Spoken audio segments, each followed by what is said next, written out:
کسی دوسرے کو آپ نے اجرت دے کر 40 قرآن بھی پڑھایا تو آپ کو وہ ثواب نہیں ملے گا۔ اگر آپ کا بچہ آپ کے مرنے کے بعد 3 مرتبہ قل ہو اللہ پڑھ کر کے ایصال ثواب کر دے تو انشاءاللہ وہ آپ کے لیے نجات کا ذریعہ بن جائے گا۔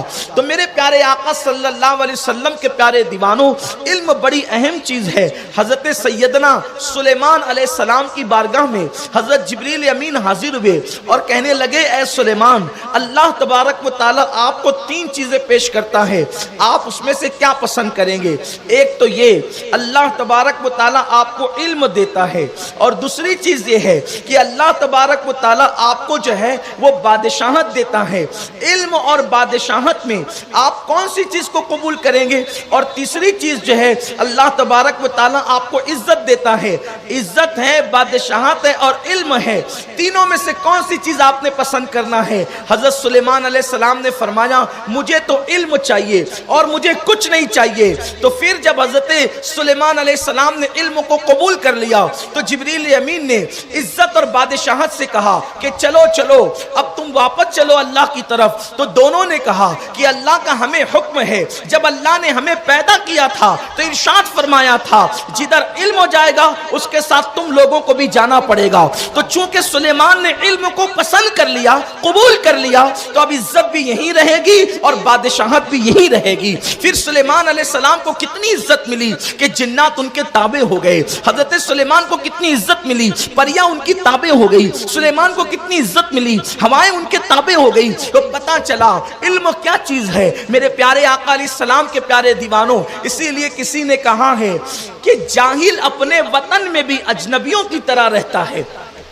جاہل اپنے وطن میں بھی اجنبیوں کی طرح رہتا ہے، اور اہل علم دوسرے غیروں کے درمیان بھی اپنے ہم وطنوں کی طرح رہتا ہے۔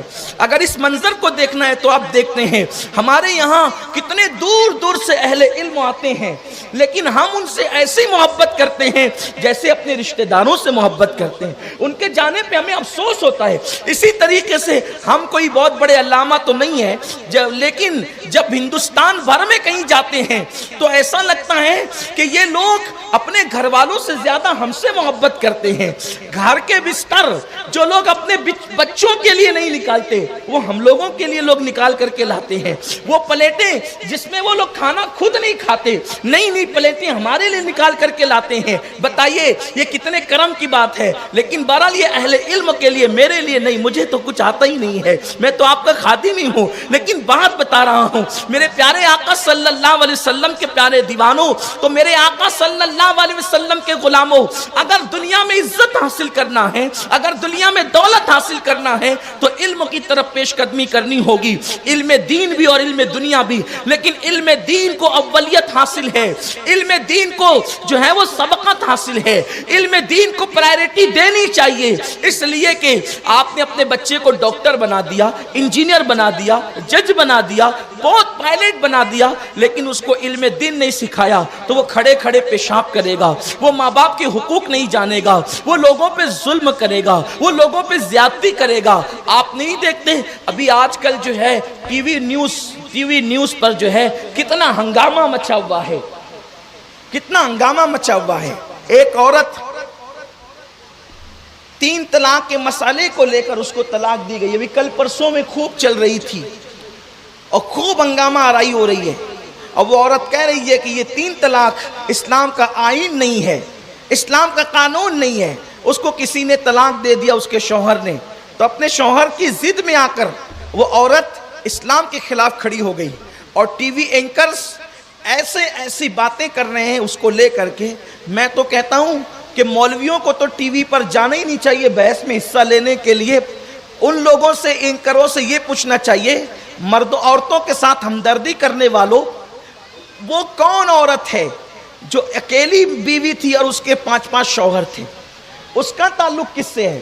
ان سے بھی تو پوچھا جائے۔ تمہیں مسلمانوں کی بیٹیوں سے ہمدردی ہے، ذرا اس سے بھی تو ہمدردی دکھاؤ جو اس کے 5 شوہر تھے، اور وہ رہتی کہاں تھی، وہ کس کی بیوی تھی؟ تمہیں مسلمانوں کی طلاق شدہ بیٹیوں سے ہمدردی ہے؟ بدبختوں، تمہیں یہ شرم نہیں آتی؟ وہ کون سی عورت ہے جس کے شوہر نے اس کو جوئے میں ہار دیا تھا؟ اس کا تعلق کس سے ہے؟ ذرا یہ بھی تو دیکھو، لیکن علم نہیں ہے، اس لیے اس طرح کی باتیں لوگ نہیں کرتے۔ میرے پیارے آقا صلی اللہ علیہ وسلم کے پیارے دیوانوں، اور بات یہ ہے اسلام کے جتنے قوانین ہیں اس کے اندر حسن ہی ہے، اس کے اندر تدبر ہی ہے، اس میں پارسائی ہے، اس میں بھلائی ہی ہے، لیکن لوگوں کو اس کی خبر نہیں، اس لیے کہ ارے اگر انسان غالب اور اقبال کے اشعار کی حکمتوں کو نہیں سمجھ سکتا تو لوگ میرے اللہ کے قرآن کی حکمتوں کو کیسے سمجھ سکتے ہیں؟ لوگ اللہ کے کلام کی حکمت کو کیسے سمجھ